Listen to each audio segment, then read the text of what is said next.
Por la temporada navideña estoy enseñando la serie llamada De tal manera. Y hoy día vamos a entrar en la tercera parte. La frase de tal manera, como ya sabemos, la hemos tomado de Juan 3:16, que probablemente es el versículo más importante y conocido del Nuevo Testamento y de toda la Biblia. Juan 3:16 dice, porque de tal manera amó Dios al mundo, que ha dado a su Hijo unigénito, para que todo aquel que en él cree no se pierda, mas tenga vida eterna. Y como hemos dicho, aquí tenemos el Evangelio en miniatura. Aquí se condensa de manera precisa y puntual el plan de Dios para la salvación de la humanidad. La Biblia amplificada explica mejor aquel que fue el hecho más trascendente de toda la historia. Allí se nos dice que porque tanto amó Dios y apreció o valoró al mundo, que dio o entregó a su único Hijo unigénito para que todo aquel que cree, confíe en Él, se aferra a Él, se apoye en Él como Salvador, no perezca, esto es, venga a destrucción o se pierda, sino que tenga vida eterna. La semana pasada vimos que el objeto directo del amor de Dios es el mundo. De tal manera o tanto amó Dios al mundo.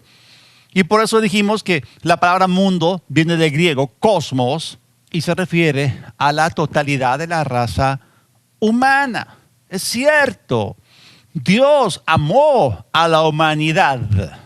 Sin embargo, hay algo más en la palabra cosmos y se los voy a explicar. Porque por un lado la palabra de Dios nos dice que Dios amó y ama al mundo. Pero por otro lado la Biblia nos dice que no amemos al mundo. Y justamente fue el mismo apóstol Juan el que contrasta ambos aspectos de la misma palabra, la palabra griega cosmos. Y eso lo podemos ver en 1 Juan, el capítulo 2, los versículos del 15 al 17, donde él escribió, no amen al mundo, ni las cosas que están en el mundo. Si alguno ama al mundo, el amor del Padre no está en él, porque todo lo que hay en el mundo, los deseos de la carne, los deseos de los ojos y la soberbia de la vida, no proviene del Padre, sino del mundo. Y el mundo está pasando y sus deseos, pero el que hace la voluntad de Dios permanece para siempre. Ahora, ¿cómo es esto? ¿Existe acaso alguna contradicción en la Biblia? No, de ninguna manera. Miren, la palabra mundo viene del griego cosmos y también se refiere al sistema social mundial de tinieblas. Y por eso, a lo que se está refiriendo en este caso el apóstol Juan, es algo completamente diferente que la humanidad. Es decir, la descripción que Juan hace de las cosas que están en el mundo es muy puntual. Él menciona allí los deseos de la carne, los deseos de los ojos y la soberbia, orgullo o arrogancia de la vida natural como parte del mundo y su sistema. En otras palabras, amar las cosas que el hombre caído ama y que tienen que ver con la carne y el reino de los sentidos y de las tinieblas es totalmente opuesto al amor ágape de Dios. Eso significa que el que ama el sistema social de tinieblas, el que ama lo mundano, no tiene el amor ágape de Dios morando en él, porque son cosas completamente incompatibles. El mundo y sus malvados deseos son totalmente opuestos, contrarios y antagónicos a la voluntad de Dios, que es buena, agradable y perfecta. Porque el que ama estas cosas no va a permanecer. Porque las cosas temporales, efímeras y perecederas de este mundo no son un buen fundamento sobre el cual edificar nuestras vidas. Nosotros debemos edificar o construir nuestra vida sobre el amor de Dios. Hermanos, solamente la palabra y la voluntad de Dios pueden sostenernos y garantizarnos estabilidad y seguridad. Así que es obvio que Dios no ama las cosas de este mundo, las cosas que este mundo ama. Y el apóstol Santiago nos dice lo mismo que Juan, de una manera mucho más abierta, franca y directa. Él era bien crudo en decir las cosas. En Santiago 4:4 leemos lo siguiente. ¡Ay, gente adúltera! ¿No saben que la amistad con el mundo es enemistad con Dios? Todo aquel que quiera ser amigo del mundo se declara o constituye enemigo de Dios. Entonces, ¿qué significa Juan 3:16 a la luz de todo esto? Significa lo siguiente. De tal manera amó Dios al mundo para librarnos del mundo. Una manera más explícita de expresar la misma idea es esta. Tanto amó Dios a la humanidad para librarla del sistema social mundial de tinieblas. Es decir, no solamente Juan 3:16 aparece declarado en medio de un contexto que habla acerca de la necesidad de la regeneración o de un renacimiento espiritual. También apunta a que seamos librados del sistema social mundial de tinieblas que nos rodea y que está encabezado por Satanás. Y miren, en esta serie, de tal manera estamos hablando del amor de Dios. Miren, el maravilloso amor de Dios hizo provisión a toda la humanidad para que cada individuo no solamente experimente una transformación y liberación del pecado interior, sino también para que cada creyente sea librado del sistema y de la mentalidad exterior o el molde mental del mundo. El apóstol Pablo también expresó claramente todo esto como parte del amor que Dios mostró al enviar a su Hijo. Miren, estas son escrituras que todas señalan o apuntan a la misma dirección. Gálatas, el capítulo 1, el versículo 4 revela cuál fue el plan de Dios al amarnos. Dice, el cual se dio a sí mismo por nuestros pecados para librarnos del presente siglo malo conforme a la voluntad de nuestro Dios y Padre. Acá encontramos la tremenda verdad de que el Evangelio es un rescate, una emancipación de un estado de esclavitud, no solamente de esclavitud al pecado, sino también de la maldad de la cultura del hombre caído. Es decir, el Evangelio no solamente libra al hombre del pecado interior, también lo libra de la influencia del mundo o el presente siglo malo. Y esta, como hemos leído, es la voluntad de Dios, que no amemos al mundo, sino que seamos librados del mundo. El presente siglo malo es el sistema que nos rodea. Es la cultura mundana, consiste en las costumbres y conductas impías de este mundo, es el molde del pensamiento y la cultura del hombre caído. Ahora miren ustedes las palabras que el apóstol Pedro habló a los 3,000 recién convertidos en el día de Pentecostés. En Hechos capítulo 2, en el versículo 40, él les dijo lo siguiente. Bueno, y con otras muchas palabras testificaba y les exhortaba diciendo, sean salvos de esa perversa generación. Ahora, ¿cómo les va a decir sean salvos? Escúchenme bien. Ya eran salvos porque acababan de nacer de nuevo, acababan de recibir el Evangelio, acababan de creer en Cristo. Pero ahora Pedro luego pasa a decirles que también debían ser salvos del sistema mundano que los rodeaba. Es decir, a los salvos les dijo sean salvos. ¿Por qué? Entendamos algo.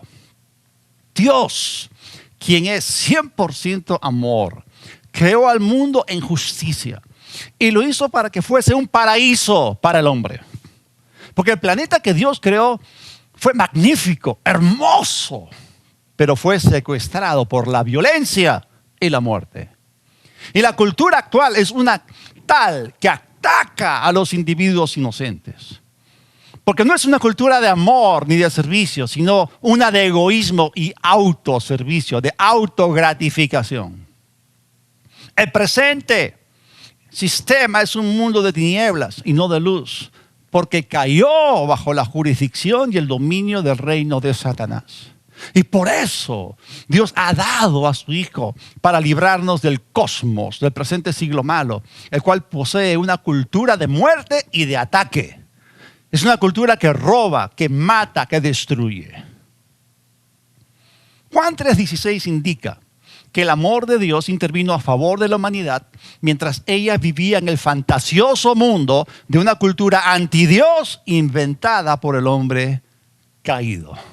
Y por eso el apóstol Santiago fue muy radical cuando dijo que el que ama a este mundo o es amigo del sistema de este mundo se constituye enemigo de Dios. Para mí no hay tal cosa como un cristiano mundano. O es Cristo o es el mundo. O eres amigo de Dios o eres enemigo de Dios. Pero tú no puedes ser amigo del mundo y amigo de Dios a la vez. Así que, por lo cual, hablando del amor del Padre al enviar a Jesús, podemos afirmar lo siguiente. El pesebre fue un paso de amor radical a la humanidad para que nosotros tomemos la decisión radical de no amar la cultura pecaminosa de este mundo. Pero es triste ver que aún muchos hombres aman las tinieblas más que la luz, a pesar de que saben que Jesús ya vino y murió por ellos. Otra vez volvamos a Juan 3:16, porque de tal manera amó Dios al mundo, que ha dado a su Hijo unigénito para que todo aquel que en Él cree no se pierda, mas tenga vida eterna. Gracias a Dios por el amor del dador, pero gracias también a Dios por la calidad del regalo que nos ha dado. Porque el Padre nos dio lo más precioso que tenía. Él no envió medicinas para los enfermos, ni dinero para los pobres, ni mejores leyes para aquellos que son tratados injustamente, ni tampoco envió calmantes para los que están estresados. Él envió al sanador, Él envió al que nos justifica, al proveedor, al consolador, aquel que es nuestra paz. Dios envió al verdadero libertador en todo nivel. Dios nos dio aquel que es la fuente de todos los bienes en un mundo que fue entregado por Adán a aquel que es la fuente de todos los males, Satanás. Y hermanos, la palabra de Dios nos revela la naturaleza y el carácter de Dios. Y se nos dice que Dios es bueno y que Él nos da cosas buenas. Ustedes seguramente conocen Santiago 1:17, donde se nos afirma que toda buena dádiva, todo don perfecto desciende de lo alto del Padre de las luces, en el cual no hay mudanza ni sombra de variación. Allí se nos dice que de Dios nos viene solamente lo bueno. De Él nos viene solamente lo mejor, lo bueno y lo perfecto. Y Jesús es todo ello y aún más. Hay una publicación que dice, hay otras fuentes de disfrute, pero Él es la gran fuente. Hay otros dadores, pero Él es el gran dador. El sol da su luz, las nubes la lluvia, la tierra su fruto. Los mares sus tesoros, los ángeles dan, los hombres son dadores. Sin embargo, de todos los dadores del universo, Dios es el más grande, el Padre de las luces y de las misericordias. Él mismo es la fuente, el autor, el dispensador de toda buena dádiva y todo don perfecto. Dios es el más grande de todos los dadores. Y ya que Él es el gran dador, Juan 3:16 nos dice que Él ha dado. Esto significa que el Evangelio nada tiene que ver con lo que le damos a Dios, sino más bien con lo que Él nos ha dado gratuitamente. Por eso es llamado el Evangelio de la gracia de Dios, porque Él nos dio a Jesús, nos dio al mejor. Por eso el Evangelio nada tiene que ver con nuestras buenas obras para merecer algo de parte de Dios. Todo lo contrario, el Evangelio excluye nuestras buenas obras en el asunto de recibir la salvación. Miren, el Evangelio no es el hombre caído haciendo buenas obras para alcanzar a Dios. Es Dios desde el cielo, extendiéndose hacia la humanidad caída con la invitación a que recibamos la hora culminada de su Hijo. Por eso, todo lo que el hombre haga para ganarse la salvación es inútil. Y la Biblia llama a las penitencias y a los méritos personales obras muertas. El único mérito que vale y que Dios toma en cuenta es el del Señor Jesús al pagar el precio de nuestro rescate con su propia sangre. Escúchenme bien, entendamos la naturaleza de las cosas. Los méritos humanos son obras muertas hechas por hombres espiritualmente muertos. No hay vida allí. Pero ¿por qué tanta gente aún insiste en su propia manera y no empieza a reconocer la calidad del regalo que vino del cielo? Es decir, mucha gente trata de establecer su propio sistema de justicia y desecha el sistema revelado por Dios, que es por gracia mediante la fe. Pero el gran dador ha dado a su Hijo unigénito. Y ese fue el mejor regalo de todos los tiempos. Ahora, la palabra unigénito viene del griego monogenes y se refiere a alguien que es único en su género. Entendamos la calidad del regalo. Esto significa que en todo el universo no había otro como Él. Ningún arcángel, ningún ángel, ningún querubín, ningún serafín se puede comparar al Creador y al Autor de la vida y de nuestra salvación. Es decir, el Verbo preencarnado, preexistente y eterno era uno con el Padre, compartiendo la misma sustancia, naturaleza y el entero complejo de atributos esenciales de la deidad. El Padre envió a aquel que fue el agente creador del universo y del mundo. Y por eso Juan dice que todo lo que ha sido hecho, por Él ha sido hecho. Y nada de lo que ha sido hecho aparte de Él. Y Dios hizo al hombre a su imagen. Escúcheme bien, el Verbo hizo al primer Adán. Y ahora venía a este mundo como el segundo, el postrer o el último Adán. El primero fue parte del problema al darle entrada a Satanás. Allí entró el caos y reinó la muerte. El segundo Adán fue la solución al darle nuevamente acceso a Dios, al planeta y a la humanidad. Y aquí vemos cómo se reintroduce la vida en un mundo de muerte. Ahora, en Génesis capítulo 12 nos dice que el primer Adán fue hecho un ser viviente mediante el aliento de vida de Dios. Pero luego murió espiritualmente. Y dicha muerte se extendió hacia toda su descendencia. Porque en Adán todos mueren. Sin embargo, el segundo Adán es espíritu vivificante y todos los que lo reciben serán vivificados. Escúchenme bien, los que permanecen en Adán se perderán eternamente, pero los que se unen a Cristo, los que se identifican con Él y lo reciben como el regalo del gran dador, como el regalo de Dios, tienen vida eterna. Entendamos algo, y en este asunto no hay medias tintas ni escalas grises, o es blanco o es negro. Todo ser humano en ese planeta está en una de las dos siguientes posiciones: o está en Adán o está en Cristo. Y aquí hay una unión, acá hay una identificación. Adán, esto es el primer Adán, es cabeza de la raza humana caída. En cambio, Cristo, el segundo Adán, es la cabeza de la raza humana redimida. Aquellos que permanezcan en Adán seguirán conectados con la herencia de muerte y condenación que él recibió cuando pecó en el huerto del Edén. En cambio, los que nacen de nuevo son puestos en Cristo. Esto significa que dejan de identificarse con Adán, su relación con Adán se rompe, se desconectan automáticamente de la herencia adámica de muerte. En cambio, al quedar unidos con Cristo y al identificarnos con Él, recibimos la herencia de vida eterna en el reino de Dios. Hermanos, anteriormente hemos hablado de un sentido de urgencia en el Evangelio.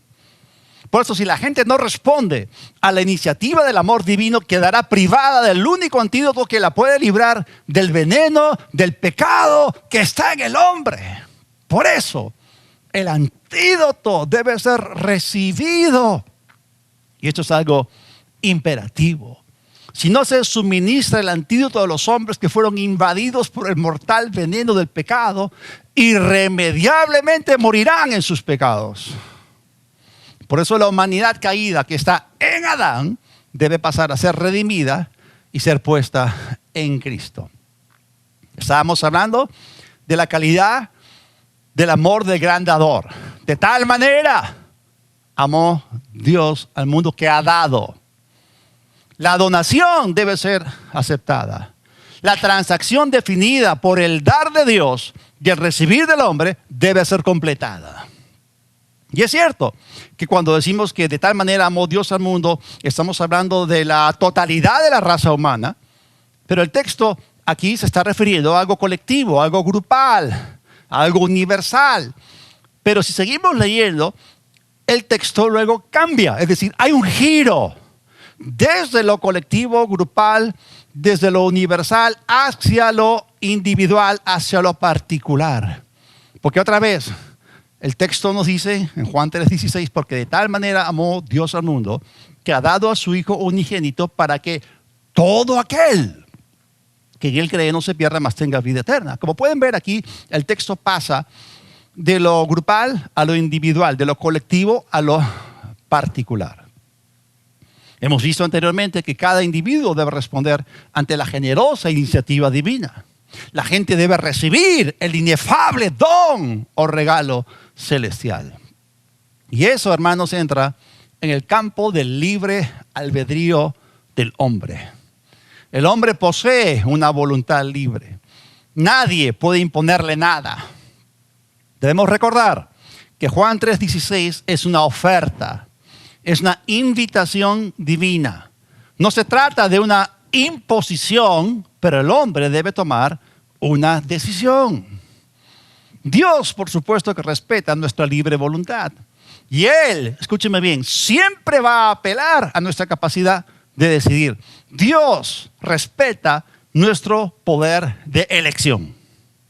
Por eso, el Evangelio de salvación es una oferta, una invitación, pero al mismo tiempo es un mandato. ¿Cómo es esto, Pastor Víctor? ¿Existe acaso contradicción? Porque usted nos ha dicho de que no es una imposición, pero al mismo tiempo nos ha dicho que es un mandato. Vamos a ver cómo las Escrituras aclaran esto. Hechos, capítulo 17, versículo 30. Pablo está predicando en el mundo gentil y dice: pero Dios, habiendo pasado por alto los tiempos de esa ignorancia, ahora manda a todos los hombres en todo lugar que se arrepientan. Aquí se está hablando de arrepentimiento. Y el arrepentimiento era el mensaje de Juan el Bautista, de Jesús, de Pedro y de Pablo. Es decir, apuntando a un cambio radical de actitud y de vida. Y miren, el reino de los cielos se acercó a la tierra con la primera venida de Cristo. El reino de Dios se acercó justamente en Navidad. Y los hombres debían arrepentirse y creer en el Evangelio. Eso fue lo que predicaron Juan el Bautista y Jesús al principio de sus ministerios. Y por eso al Evangelio se le llama el Evangelio de arrepentimiento. Pero también en las epístolas se nos dice que la Biblia nos llama a la obediencia al Evangelio. Es decir, el Evangelio, la oferta, la invitación, el mandato debe ser obedecido. Así que Dios demanda de nosotros obediencia, sí, pero obediencia voluntaria. El amor de Dios, como hemos visto, es universal. Otra vez, Juan 3:16 dice: porque de tal manera amó Dios al mundo. Por lo tanto, el arrepentimiento también debe ser universal. El amor de Dios se extiende hacia el individuo. Porque Juan 3:16 también dice: para que todo aquel que en Él cree. Por lo tanto, el individuo debe arrepentirse y debe creer. Ahora, la manera en que recibimos y aceptamos el regalo o don celestial es creyendo. Hermanos, hay un principio fundamental en las Escrituras. La fe recibe. Si tú no sabes cómo recibir de Dios, yo te digo, la fe es la mano que se extiende para recibir aquello que Dios ha dado. Y Juan 3:16 nos habla acerca de la fe. Dice que para que todo aquel que en Él cree no se pierda, mas tenga vida eterna. Habla del creer. Y noten ustedes los verbos. Para que todo aquel que en Él cree no se pierda, mas tenga vida eterna. Por eso el que cree, tiene. El que cree en Jesús, en el regalo divino, tiene vida eterna. Vemos aquí cómo la Biblia conecta el creer con el tener. Ahora, quiero terminar el mensaje de hoy con algo muy interesante. La base de esta serie es Juan 3:16, ¿no? Porque de tal manera amó Dios al mundo que ha dado a su Hijo unigénito para que todo aquel que cree no se pierda, mas tenga vida eterna. Ese versículo explica el amor de Dios que fue demostrado en Navidad. Así que vamos a analizar en bloques este versículo. Vamos a ver esta asombrosa explicación de la manifestación del amor de Dios. En primer lugar, vemos el objeto del amor de Dios. Porque se nos dice, porque de tal manera amó Dios al mundo.